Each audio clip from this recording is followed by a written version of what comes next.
Wichita Liberty TV, featuring host Bob Weeks. Local politics without the spin.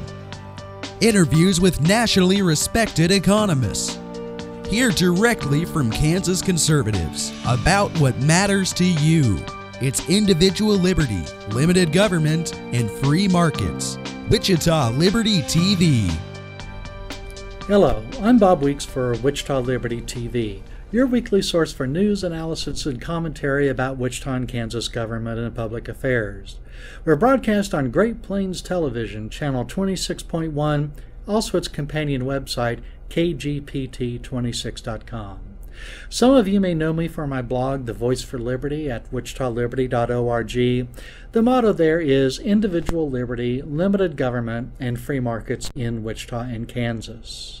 If you'd like to learn more about the issues covered today or to contact me, please visit wichitaliberty.org. You can subscribe to the email newsletter, like Voice for Liberty on Facebook, and follow me, Bob Weeks, on Twitter. Well, this week on Wichita Liberty TV, Americans for Prosperity is one of the largest grassroots political action groups. Its motto is Economic Freedom in Action. Rodger Woods, the Deputy State Director for Kansas, joins me to explain AFP's mission and goals and some specific issues that AFP is involved in. I want to let you know that I have been a member of AFP since they started in Kansas about 10 years ago. I've spoken at several AFP events, and from time to time, AFP has paid travel expenses for me to attend their conferences.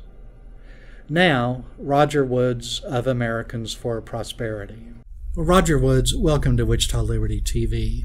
Thank you. So, Americans for Prosperity, you're the Deputy State Director for Kansas. Every year around this time, there's the big powwow, the Defending the American Dream Summit this year in Columbus, Ohio, coming up in a couple weeks. Is it still possible for people to attend that event if they're not signed up already? We currently have a waiting list. It's been more popular than ever. This is the 9th annual. Each year just improves, get bigger names.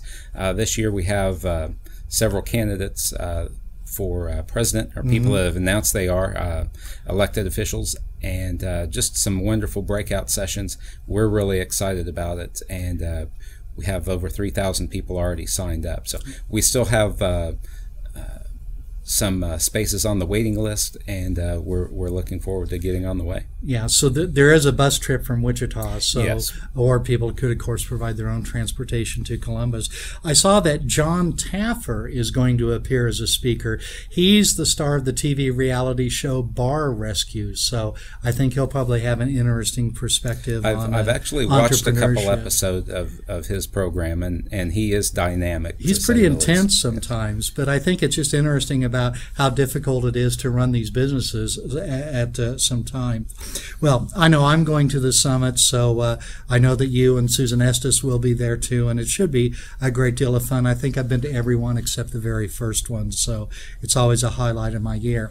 Now, Americans for Prosperity, I looked at the website and it says Americans for Prosperity is Economic Freedom in Action. It's big, bold banner. You can't really miss it there.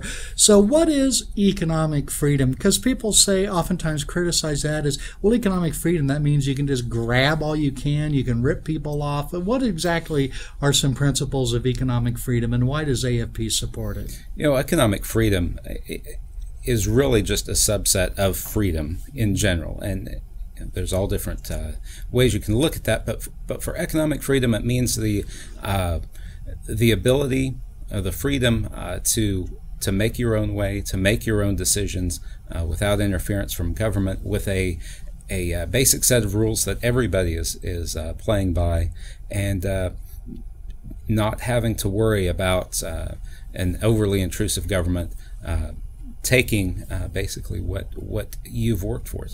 I think some of our friends on the left sort of just believe that the prosperity that we have in America is just here. Or flows from government. Or flows from government, or is just the natural state of things. And it's really not. I mean, it is a lot of hard work by millions and millions of Americans to make that happen.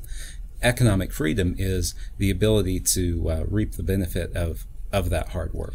And I think a big thing that AFP that I've always noticed is that free markets are one of the big things that AFP promotes, which is people making decisions about their money, how to spend, rather than the alternative, which is government doing that for us. And we see over and over again the cronyism, both at the local level, the state level, at the school district, county commission, and at the federal government level, that is people making decisions for us and for motives and reasons that aren't always in our best interests. There's a pretty big distinction between a free market and what's commonly described as capitalism, and the word he used was cronyism, and that's exactly it. A true free market, the person with a great idea and the drive to see it through can succeed. In a crony capitalism environment like we're seeing develop in the United States, that's not going to happen. That's going to get quashed either through economic means and more likely by government means. The ability of large interests to co-opt the coercive power of government to stop competition is really one of the driving forces behind the economic slowdown that we've seen recently, and the slow crushing of the American dream.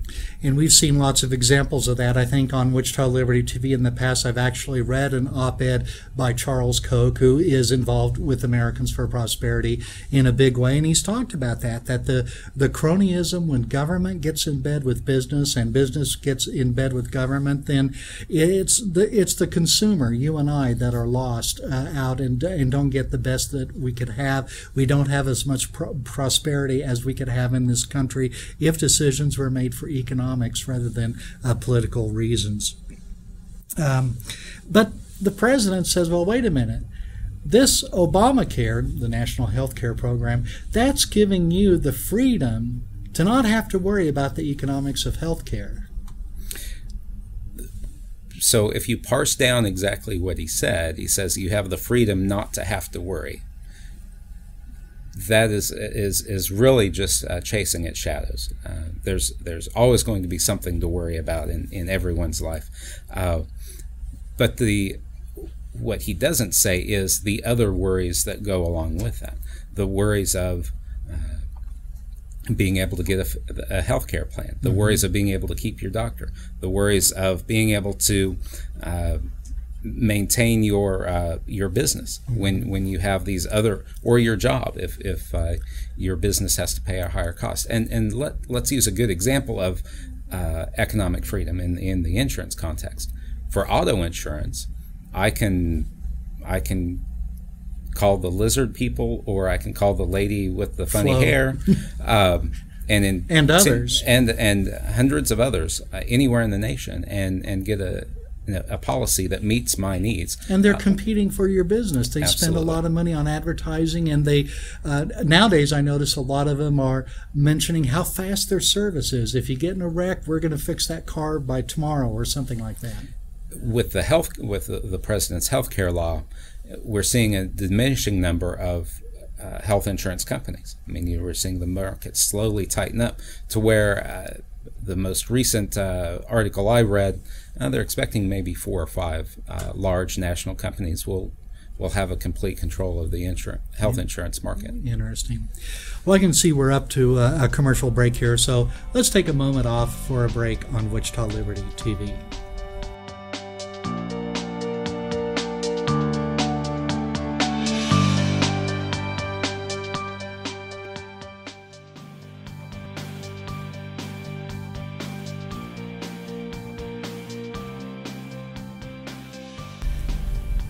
Welcome back to Wichita Liberty TV.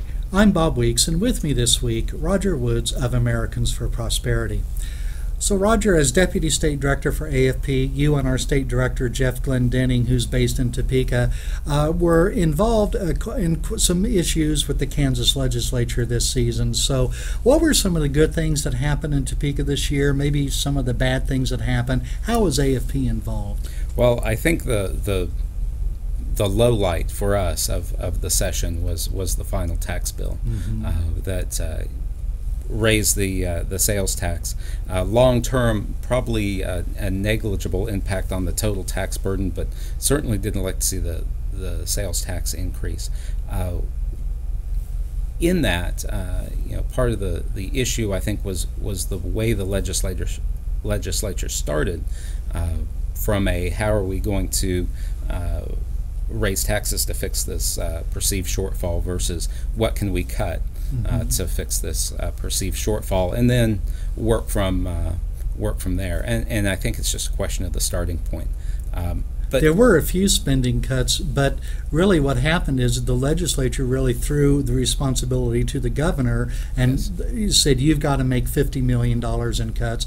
I think he actually made 60 or some million like that, but that's really a drop in the bucket compared to how much additional tax revenue they gathered for themselves. It is, and again, we really would have liked to have seen them start with an all cuts budget, and then if they found the need to, then look at additional revenue from there, rather than, well, here's how we're going to raise taxes to pay for it, and maybe we can find a few cuts in there, here and there.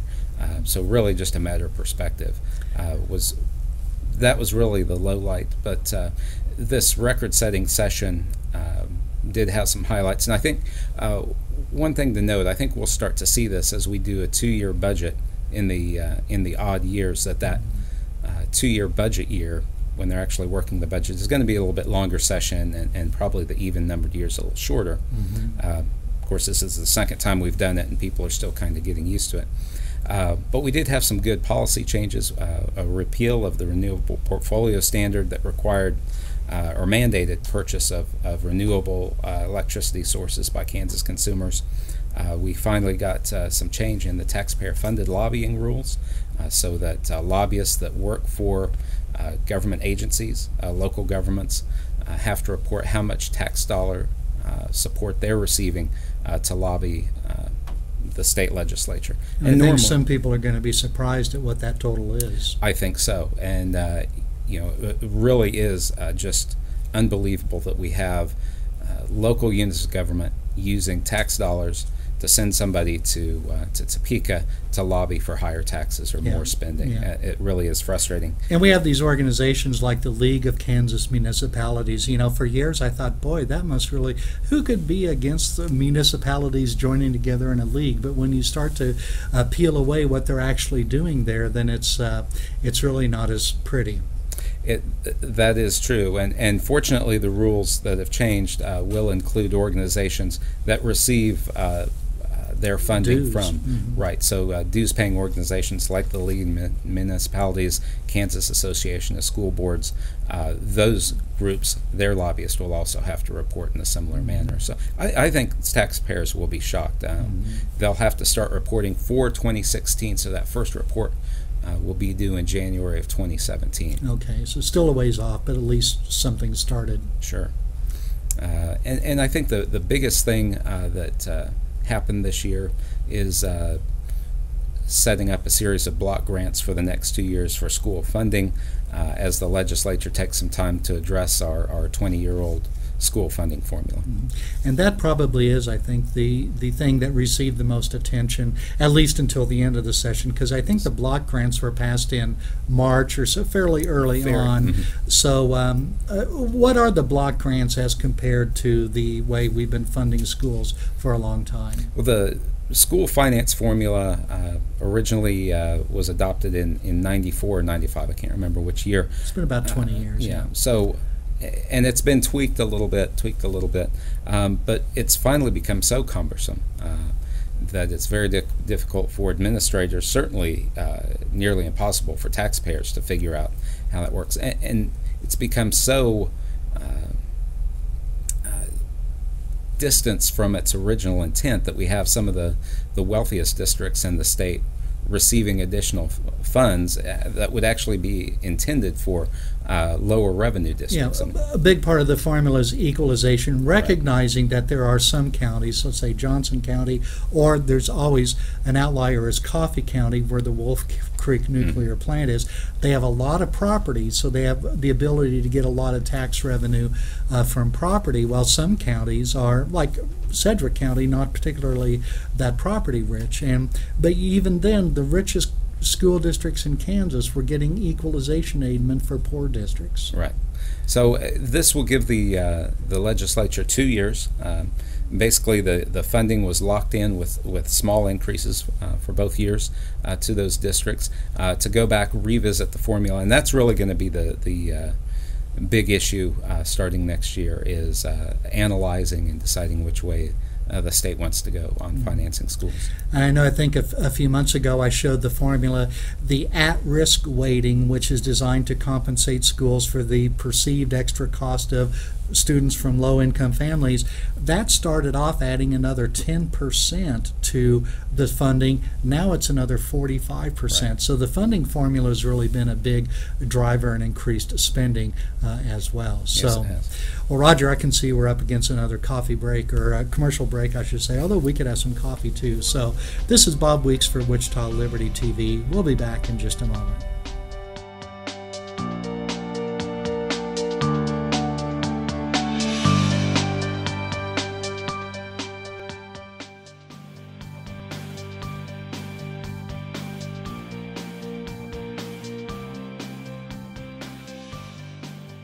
Welcome back to Wichita Liberty TV. I'm Bob Weeks, and with me this week, Rodger Woods of Americans for Prosperity, Kansas.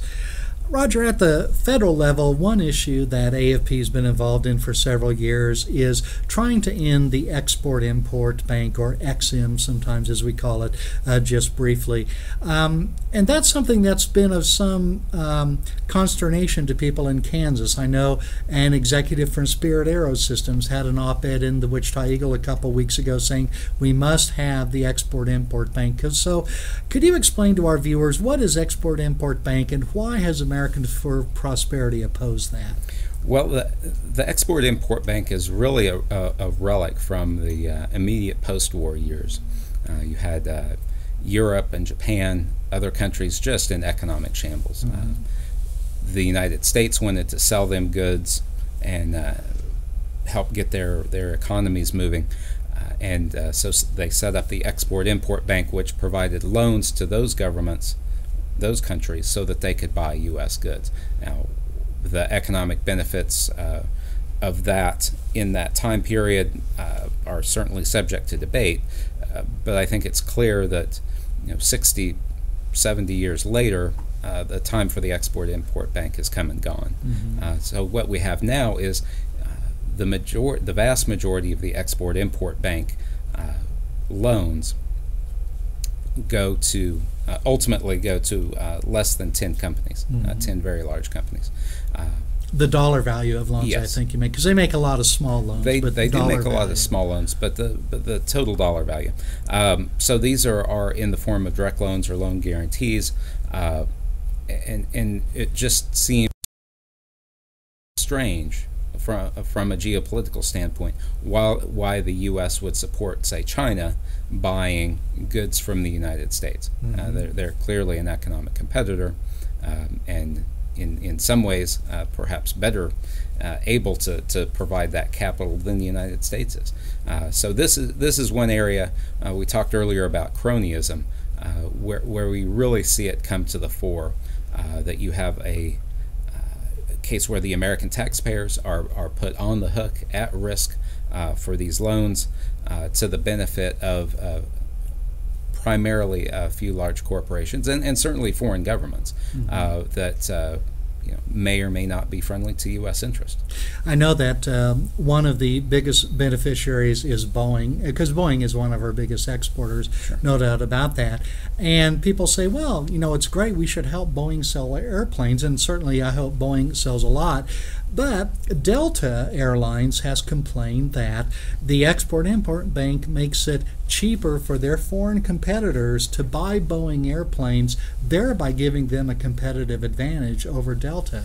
There's a lot of unintended consequences with this, be it anybody that's in competition with say a Caterpillar that makes quite a few export sales because of the Export-Import Bank. Their competitors, of course, don't have that benefit. So there's a lot of unintended consequences.